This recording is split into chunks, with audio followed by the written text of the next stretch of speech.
하나님이 다윗을 편애하시는 것처럼 보일 정도로 다윗은 그의 삶에 그 모든 상황이나 환경 또 문제를 뛰어넘는 압도적인 은혜를 경험합니다. 거기에는 이유가 있습니다. 그것은 다윗은 어떤 어려움 가운데 있을 때에도 오직 하나님만을 갈망했다는 것입니다. 다윗은 하나님을 막연하게 믿지 않았습니다. 살아계신 하나님으로 믿었고 또 살아계신 하나님으로 믿었기 때문에 하나님은 언제나 나의 삶에 살아계신 하나님으로 만나져야 한다고 믿었습니다.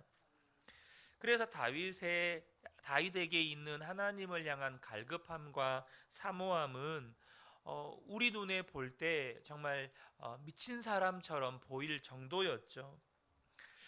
우리 안에도 그러한 하나님을 향한 갈급함이 있다면, 그리고 우리가 다윗처럼 그렇게 하나님을 구한다면 하나님은 반드시 우리의 삶에 살아계신 하나님으로 응답하시고 또 역사하시고 우리에게 그런 은혜가 부어진다는 것입니다.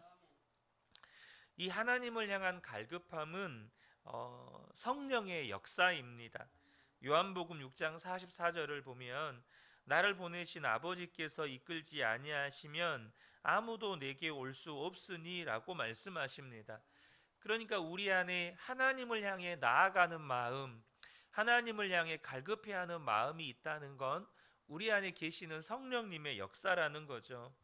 그래서 갈급함이 있는 사람은 하나님이 반드시 역사하십니다. 근데 그것을 무엇으로 장담할 수 있습니까? 우리가 오늘 본문에 나와 있는 이 성소가 어디인지를 정확하게 아셔야 합니다. 여러분, 성소가 어디입니까? 우리가 예배하는 이 예배당입니까? 우리가 그렇게 생각을 하면 답을 얻지를 못하는 것입니다. 성소는 예배당이 아니라 예수를 믿는 모든 성도들의 마음이 성소입니다. 하나님은 우리 마음을 하나님의 성소로, 하나님의 성전으로 삼으셨습니다. 고린도전서 3장 16절을 보면 너희는 너희가 하나님의 성전인 것과 하나님의 성령이 너희 안에 계시는 것을 알지 못하느냐라고 말씀하십니다. 하나님이 우리 몸을 성전 삼으셨고 그래서 성령 하나님이 우리 마음 안에 오신 것입니다. 이것이 예수를 믿는 성도들, 모든 성도들에게 이루어졌죠. 그러므로 우리 마음이 성소라는 것입니다. 우리가 하나님을 향해서 갈급해 하기도 전에 하나님은 우리 마음에 오셨습니다. 그래서 이 갈급함 자체가 우리 안에 계시는 성령님의 역사라는 것이죠. 그러니 우리 안에 갈급함이 일어나고 있는데 하나님을 만나지 못한다는 것 자체가 말이 안 되는 이야기입니다. 우리 안에 다윗과 같은 갈급함이 있다면 여러분 반드시 하나님은 역사하신다는 것을 기억하셔야 합니다. 이제 우리가 이제 9월 16일부터 예수님의 사람 제자 훈련을 시작하게 됩니다. 그런데 저 개인적으로는 이렇게 제자 훈련을 시작할 수 있다는 것 자체가 사실 저에게는 은혜입니다. 우리 성도님들과 함께 말씀을 공부하고 예수님을 알아가고 또 그 말씀대로 우리의 삶에 계속해서 적용해가고 이런 것 하나하나가 제가 이제 교회를 개척해 보니까 은혜고 감사의 제목입니다. 이게 제자 훈련을 시작한다, 이게 저한테는 너무너무 큰 기대와 기쁨이 있습니다. 그런데 여러분, 저와 여러분이요 이렇게 제자 훈련을 해 갈 때 꼭 제자 훈련만이 아니죠. 또 우리가 11월 2일부터는 또 다니엘 기도회를 또 교회에서 하게 될 것인데, 이렇게 교회에서 뭐 기도회가 됐든 제자 훈련이 됐든 혹은 예배가 됐든지 간에 저와 여러분이 받는 은혜를 결정하는 건 저와 여러분 안에 있는 주님을 향한 갈망입니다. 주님을 향한 갈급함이에요. 그러므로 여러분들에게 꼭 부탁드리고 싶은 것은 이렇게 제자 훈련을 하거나 또 11월 1일부터 다니엘 기도회를 할 때 정말로 여러분들 마음 안에 사모하는 마음, 기대하는 마음, 갈급해하는 마음으로 매일매일 또 매주 그렇게 참석해 가시기를 부탁을 드립니다. 제가 이제 막 전도사로 사역을 시작하면서 이제 보통 사역자들은 연말에 부임하잖아요. 12월 첫 주나 이렇게 부임을 하는데 그 첫 이제 다음에 첫 여름에 40일 특별 새벽 예배를 교회에서 했었습니다. 제가 이제 사역하면서 특별 새벽 예배라고 하는 거를 제가 처음 경험해 본 거예요. 또 더군다나 여러분 40일 이게 40일 만만치가 않거든요. 저희 교회는 이제 1년에 한 번 고난 주간 때 이렇게 특별 새벽 예배를 하는데 이렇게 특별 새벽 예배를 하면 사역자들은 할 일이 굉장히 많거든요. 뭐 준비하는 것부터 시작해서 매일매일이 사역의 연속인데 성도님들은 이렇게 40일 특별 새벽 예배를 하면서 막 은혜를 받으시고 영적으로 충만해지는데 저는 오히려 이 특별 새벽 예배를 준비하고 또 특별 새벽 예배를 진행해 가면서 영적으로 피폐해지는 거예요. 왜냐하면 어떻게 보면 제가 그때 당시에 이제 막 군에 입대한 그 신병, 이등병처럼 좀 어리버리 그러니까 사역도 아직 서툴고 교회가 어떻게 흘러가는지도 잘 모르고 뭐가 중요한지 그렇지 않은지에 대해서도 아직 너무너무 서툴다 보니까 어떻게든 사역을 완수해 내는 데에만 집중을 했었습니다. 이 새벽 예배를 드려도 이렇게 빈틈없이 사역을 하는 데에만 열을 올리다 보니까 은혜는 받지 못하고 이 40일을 지나가면 갈수록 영적으로 메마르는 거예요. 그래서 40일이 지나서 저는 영적으로 충만해지는 게 아니고 거의 번아웃 상태, 탈진 상태가 되어버렸습니다. 그래서 제가 또 그 다음에도 이렇게 매해 특별 새벽 예배를 하는데 제가 그 다음에 특별 새벽 예배를 하기 전에 작년에 그 경험을 반면 교사로 삼아서 하나님 앞에 믿음으로 결단하며 나아갔던 적이 있습니다. 하나님, 저는 무슨 일이 있어도 은혜 받기로 결단합니다. 저는 이번 특별 새벽 예배를 통해서 반드시 하나님을 만나고 경험하고 싶습니다. 저를 만나 주시고 하나님 제게 은혜를 베풀어 주십시오. 그렇게 또 기도하고 또 결단하고 그렇게 마음을 준비하면서 특별 새벽 예배를 참석을 했습니다. 그때 특별 새벽 예배의 주제가 뭐였냐면 하나님을 경험하는 30일이었거든요. 제가 그때 하나님께서 얼마나 특별한 은혜를 저에게 부어 주셨는지를 몰라요. 특별 새벽 예배를 하는 건 똑같고 사역은 똑같은데 차이는 제 마음에 있었습니다.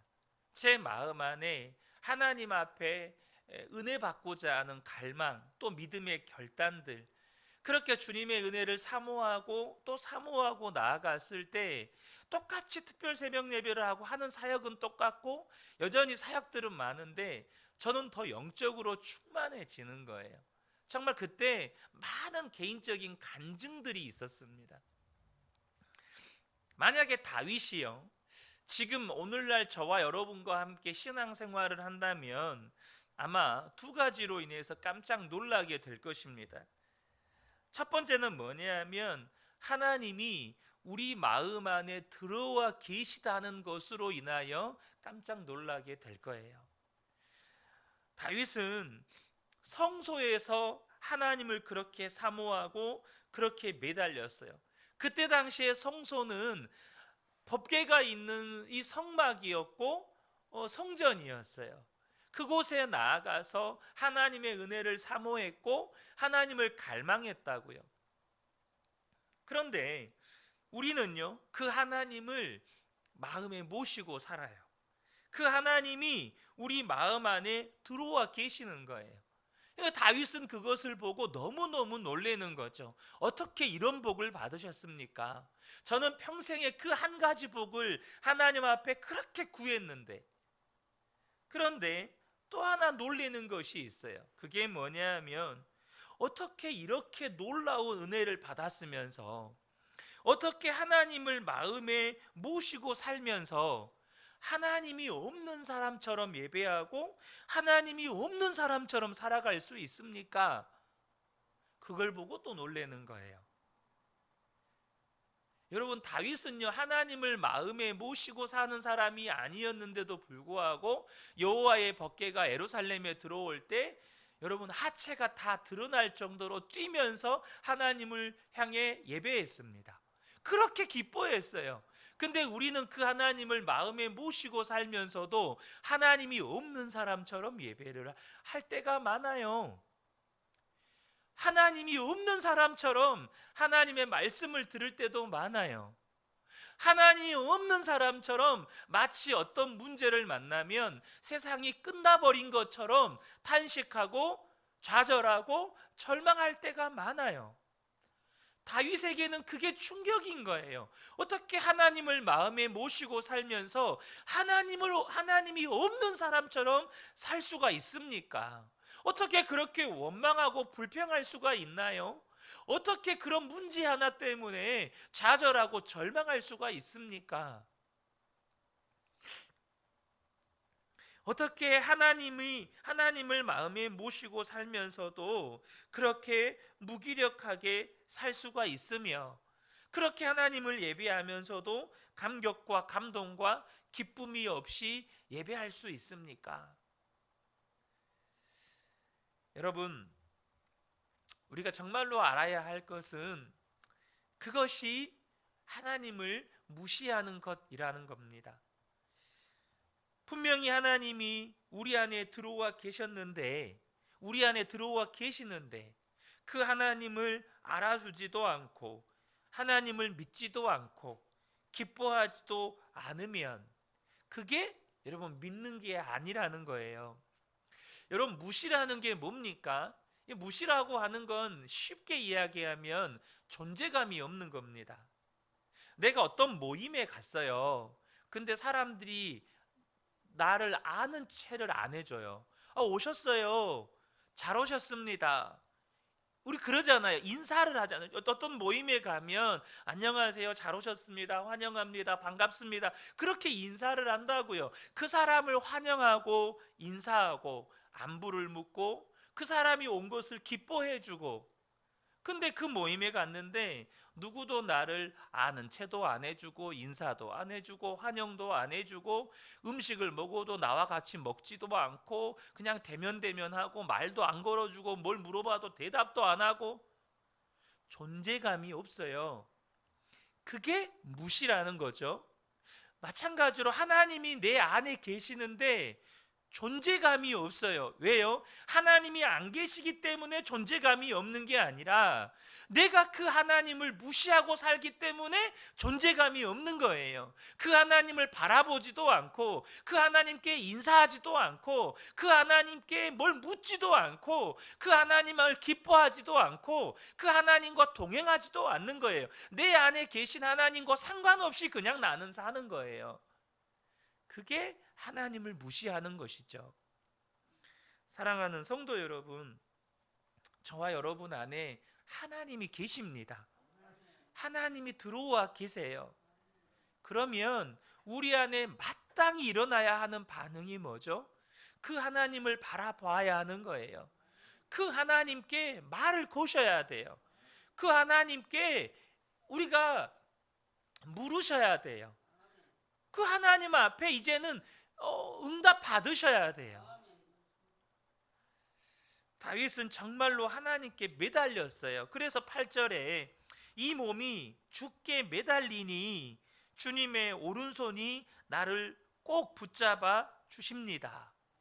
여러분, 주님은 언제나 우리를 붙들고 계세요. 그러나 기억하셔야 돼요. 내가 주님께 매달려야 주님이 나를 붙들어 주심을 경험하는 거예요. 이걸 아셔야 돼요. 내가 주님께 매달려야 주님은 그 존재감을 드러내시는 거예요. 내가 주님께 매달리지 않으면 주님은 결코 우리에게 주님의 존재감을, 주님의 임재를 드러내시지 않는다는 겁니다. 여러분, 예수 믿는 모든 사람들이 마음으로 결단하면 할 수 있는 거예요. 지금 이 시대가 정말 이상하게 돌아갑니다. 정상이 비정상처럼 보이고 비정상이 정상처럼 보이는 시대예요. 여러분, 한 남자가 한 여자를 만나서 평생에 그 여자만을 사랑하고 그 여자와 한몸 되어 살아가는 게 정상이에요? 비정상이에요? 그게 정상이잖아요. 근데 이 시대는요, 그게 비정상이라고 말해요. 어떻게 한 여자만 사랑하며 사네요? 어떻게 한 여자만 사랑하며 사네요? 여러분, 그게 비정상처럼 보이는 시대예요. 그러니까 어떻게 법이 바뀌죠? 여러분, 불륜을 저지르고 외도를 저지르는 이 간통이요, 죄가 아니래요. 그게 죄가 아니래요. 여러분, 낙태를 해도요, 그게 죄가 아니래요. 이 시대가 정상이 이제는 비정상처럼 보이는 시대로 바뀌어 가고 있습니다. 그런데요, 우리 신앙생활도 비정상이 정상처럼 되어가는 것이 있어요. 우리 부모님 세대, 이 부모님 세대가 신앙생활할 때는요, 지금처럼 신앙생활을 안 했어요. 그때는 기도하는 것도, 은혜 받는 것도, 또 하나님께 헌금하고 헌신하는 것도 이렇게 하지 않았습니다. 마치 지금 시대의 우리 눈으로 보면 미쳤다고 할 정도로 예수님을 믿었어요. 그분들은 말씀 사경회를 하면 기본 일주일, 2주일씩 하고 아예 이불찜, 솥다리 바리바리 싸들고 가서 거기 가서 예배에 참석하고 밥 지어 먹으면서 그렇게 예배를 드렸어요. 조금이라도 은혜 받으려고 제일 앞자리 차지하려고 몇 시간씩 기다리면서 그렇게 집회에 참석을 했다고요. 우리가 볼 때 정상이 아닌 것처럼 보여요. 그런데요, 여러분, 이 시대에도 그런 일들이 있는 거 아십니까? 여러분, BTS 콘서트장 보셨어요? BTS 콘서트장은요, 몇 날 며칠, 여러분, 티켓 끄는 애들이요, 앞에다가 텐트 쳐놓고요, 몇 날 며칠을 그 앞에서 기다려요. 제일 빨리 들어가려고. 근데 그거 비정상이라고 말 안 하거든요. 세상도 그거, 여러분, 막 뉴스에 막 우리는 한류가 세계에 열풍을 일으킨다고 그것만 좋아하지, 그 수많은 그 팬들이 앞에서 텐트 쳐놓고 몇 날 며칠을 기다리면서 들어가는 거 이상하게 생각 안 해요. 근데 여러분, 하나님 앞에 그렇게 갈급함을 가지고 예배하고 사모하고 소리 지르고 열광하는 건 미쳤다 그래요. 예수 믿는 사람들조차도 그게 과하다 그래요. 여러분, 뭔가 지금 이상하지 않습니까? 나중에 기회가 되면 나눌 기회가 있었으면 좋겠는데요. 여러분, 마귀가 이 시대 가운데 사람들의 마음을 미혹할 때 가장 강력하게 사용하는 게 문화 전략이잖아요. 음악이나 영화나 이런 문화 전략이에요. 그럼 결국 그런 문화 콘텐츠 앞에 사람들이 열광한다는 건 뭘 말하는 거죠? 마귀에게 열광하는 거예요. 그 배우의 역사하는 마귀에게 열광하는 거거든요. 근데 그건 정상이라고 말해요. 근데 우리가 하나님 앞에 나와서 그 하나님을 갈망하고 하나님 앞에 춤추고 하나님 앞에 기뻐하고 하나님 앞에 소리질러 기도하고 하나님을 향해 환호하고, 그건 미쳤다 그래요. 뭐가 지금 이상하게 돌아가고 있는 게 보이시나요? 여러분, 그런데 우리가 지금 관점으로 정말 과하다, 정말 비정상이다고 말하는 그분들의 신앙 때문에 한국교회가 여기까지 온 겁니다. 근데 그런 열심이 이상해 보인다는 거예요. 우아하고 세련되고 점잖하게 신앙생활 하는 게 그게 정상이래요. 그러니 우리의 신앙의 기준을요, 옆 사람 혹은 주변 사람들이 뭐라고 말하느냐에 두시면 안 돼요. 우리의 신앙의 기준은 다윗이 되어야 돼요. 우리의 신앙의 기준은 바울이 되어야 합니다. 우리의 신앙의 기준은 다니엘이 되어야 하고 요셉이 되어야 하고 느헤미야가 되어야 하는 거예요. 여러분, 우리의 신앙의 기준은 모르드게와 에스더와 같이 되어야 돼요. 죽으면 죽으리라. 그게 우리의 신앙의 기준이 되어야 한다고요. 여러분, 우리가요 누구나 다 모든 것을 내려놔야 할 때가 옵니다. 우리의 인생 끝에 하나님 앞에 홀로 서야 할 때가 오고, 또 그 전에 우리가 은퇴하게 되면 꼭 직업을 갖지 않아도 은퇴와 인생의 은퇴를 맞이할 때가 와요. 직장 일을 그만둘 때가 오고, 자녀들과도 멀리 떨어져 지내야 될 때가 오고, 육신이 노쇠해서 이제는 다른 사람의 힘을 빌리지 않으면 거동도 불편할 때가 옵니다. 근데 여러분, 그때 우리가 믿음이 준비되어 있지 않으면 당황하게 되고 방황하게 됩니다. 정말 당황하게 돼요. 주님 앞에 홀로 이제 내 몸도 가눌지 못할 정도로 노쇠해질 때가 온단 말이에요. 근데 그때 우리의 믿음이 준비되어 있지 않으면 여러분, 우리는 어떻게 합니까? 그러므로 저와 여러분이 지금 우리의 믿음을 점검하고 여러분 준비하셔야 합니다. 나는 정말로 주님을 갈망하는 사람인가? 나는 정말로 주님 한 분만으로 충분한 사람인가? 나는 정말로 주님을 바라보고 주님만 갈망하고 주님과 동행하는 사람인가? 여러분, 그 다윗의 갈망이 저와 여러분에게도 부어져서 오늘 하루도 그 믿음으로 살아가게 되시기를 축복합니다. 주님 생각하고 주님 의식하고 주님께 묻고 주님께 듣고 주님이 인도하시는 대로 여러분 그냥 한 걸음, 주님께 묻고 또 한 걸음, 주님께 묻고 듣고 또 한 걸음, 그렇게 걸어가면 저와 여러분을 바라보시는 그 주님이 그걸 기뻐하시는 거예요. 주님과 동행하면서 한 걸음, 주님과 동행하면서 한 걸음, 주님은 그걸 원하시는 것입니다. 이 새벽에 함께 예배한 우리 모든 성도님들께 이 은혜가 충만하게 부어지시기를 예수님의 이름으로 축복합니다. 아멘.